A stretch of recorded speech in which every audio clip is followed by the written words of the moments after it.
हिंदू पौराणिक कथाएं हिंदू धर्म से संबंधित पारंपरिक विवरणों का एक विशाल संग्रह है, जिसमें महाभारत, रामायण, पुराण, वेद आदि और भी कई महाकाव्य सम्मिलित हैं। इन्हीं ग्रंथों में देवताओं द्वारा मनुष्य, दैत्यों एवं राक्षसों की तपस्या से प्रसन्न होकर उन्हें वरदान दिए जाने का उल्लेख हमें बार बार मिलता है। आज इस वीडियो में हम ऐसे ही 10 शक्तिशाली वरदानों के बारे में आप सबको अवगत करवाएंगे। आप सबका ओम गणपति चैनल पर स्वागत है। सनातन धर्म के साथ संबंधित ऐसे ही रोचक और जानकारी वर्धक वीडियोस देखने के लिए हमारे चैनल को सब्सक्राइब कीजिए और बेल आइकन जरूर दबाइए। आइए अब चलते हैं वीडियो की ओर। सावित्री द्वारा मांगा गया वरदान। जब यमराज सावित्री के पति सत्यवान के प्राण हरकर उसे ले जा रहे थे, तो सावित्री भी यम के पीछे पीछे जाने लगी। यम ने बहुत मना किया। सावित्री ने कहा, जहाँ मेरे पति देव जाते हैं वहाँ मुझे जाना ही चाहिए, यह सनातन धर्म है। यम बार बार मना करते रहे, परंतु सावित्री पीछे पीछे चलती गई। उसकी इस दृढ़ निष्ठा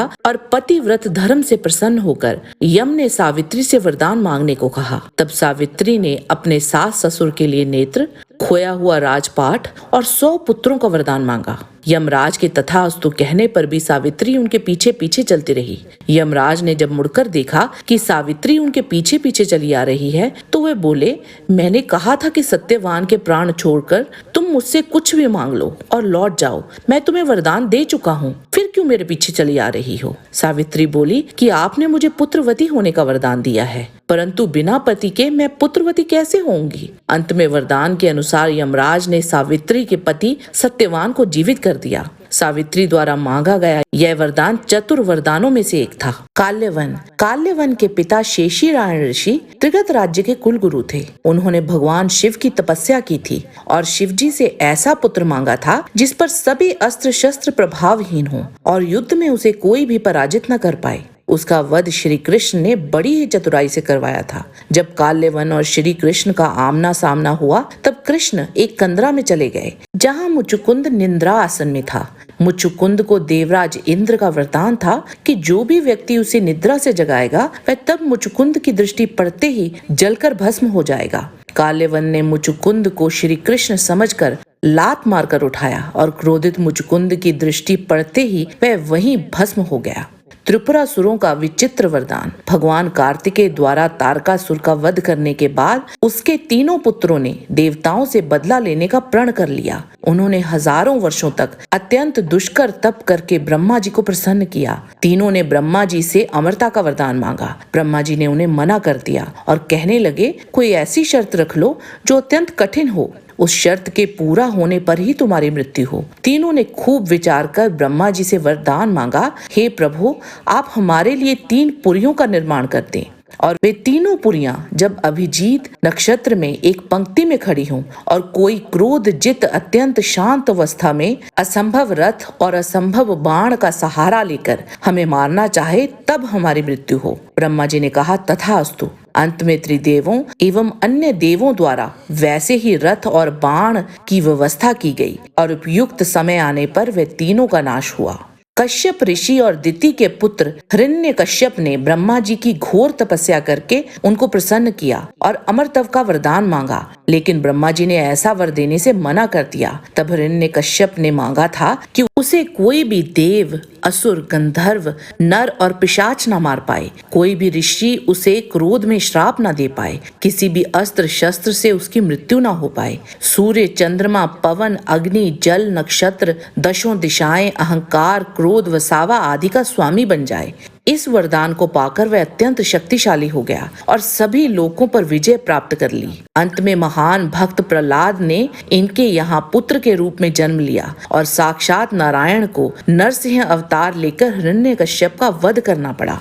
ताड़कासुर। ताड़कासुर ऋषि कश्यप का पोता और एक भयानक राक्षस था। ताड़कासुर ने ब्रह्मा जी की घोर तपस्या की थी। उसकी तपस्या से प्रसन्न होकर ब्रह्मा जी ने उससे वरदान मांगने के लिए कहा। तब ताड़कासुर ने 2 वरदान मांगे, मेरे समान कोई बलवान न हो और यदि मैं मारा जाऊं तो उसी के हाथ से जो शिव से उत्पन्न हो। ब्रह्मा जी से दोनों वर प्राप्त करके ताड़कासुर घोर अन्याय करने लगा और इसीलिए कार्तिकेय जी का जन्म हुआ था, जिन्होंने ताड़कासुर का वध किया। भीष्म। देवव्रत भीष्म को इच्छा मृत्यु का वरदान उनके पिता शांतनु द्वारा दिया गया था। शांतनु हरिदास की पुत्री सत्यवती पर मोहित हो गए थे और उन्होंने हरिदास के समक्ष उनकी पुत्री से विवाह का प्रस्ताव रखा, पर हरिदास ने एक शर्त रख दी कि हस्तिनापुर का उत्तराधिकारी सत्यवती से होने वाली संतान बने। तब भीष्म जी ने वहां आजीवन अविवाहित रहने की प्रतिज्ञा की और इसी से प्रसन्न होकर शांतनु ने देवव्रत को इच्छा मृत्यु का वरदान दिया था। रावण। लंकापति रावण उस समय का सबसे शक्तिशाली राक्षस था। उसने ब्रह्मा जी की 10,000 वर्षों तक कड़ी तपस्या कर उन्हें प्रसन्न किया था और रावण को ब्रह्मा जी से यह वरदान प्राप्त हुआ था कि देवों, गंधर्वों, यक्षों, दैत्यों और अन्य राक्षसों में से कोई भी उसका वध न कर पाए। वो इतना अहंकारी था कि साधारण मनुष्यों को वो इस काबिल ही नहीं समझता था कि वह उसे क्षति पहुंचाने में सक्षम है। इसीलिए अपने वरदान में उनको शामिल तक नहीं किया और यही उसकी सबसे बड़ी भूल साबित हुई। महिषासुर। सृष्टिकर्ता ब्रह्मा जी का महान भक्त था महिषासुर और ब्रह्मा जी ने उसे वरदान दिया था कि कोई भी देवता या दानव उस पर विजय प्राप्त नहीं कर सकता। महिषासुर बाद में स्वर्ग लोक के देवताओं को सताने लगा और पृथ्वी पर भी उत्पात मचाने लगा। उसने स्वर्ग पर एक बार अचानक आक्रमण कर दिया और देवराज इंद्र को परास्त कर स्वर्ग पर अधिकार कर लिया। तब त्रिदेवों सहित बाकी समस्त देवों की संयुक्त ऊर्जा से देवी अंबिका प्रकट हुई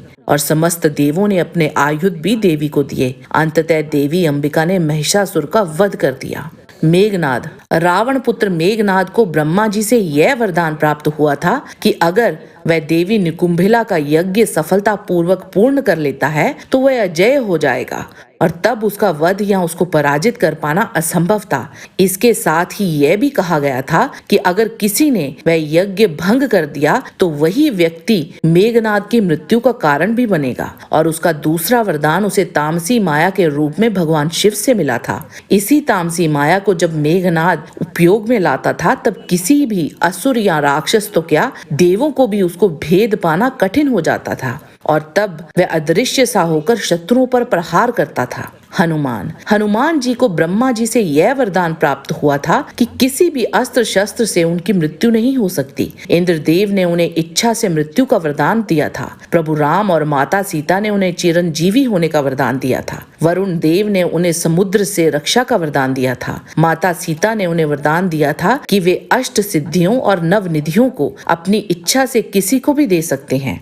और माता सीता ने उन्हें एक और वरदान भी दिया था कि वह सदैव भगवान श्री राम की महिमा गाते रहेंगे। यह सूची हमने किसी भी श्रेणी के रूप में नहीं बनाई है। इनके अतिरिक्त और भी कई वरदान दिए गए थे जो शक्तिशाली भी थे और चतुराई से भरे हुए भी थे। अगर आप इसका अगला भाग देखना चाहते हैं तो हमें कमेंट बॉक्स में जरूर बताइए। हमारा आज का वीडियो देखने के लिए आप सबका बहुत बहुत धन्यवाद। अगर आपको ये वीडियो पसंद आया है तो हमें प्रोत्साहन देने के लिए लाइक जरूर कीजिए। हम आपके आभारी होंगे और कृपया शेयर भी जरूर कीजिएगा। अगली मुलाकात होगी एक ऐसे ही और रोचक वीडियो के साथ। ईश्वर की कृपा आप सब पर बनी रहे। प्रणाम।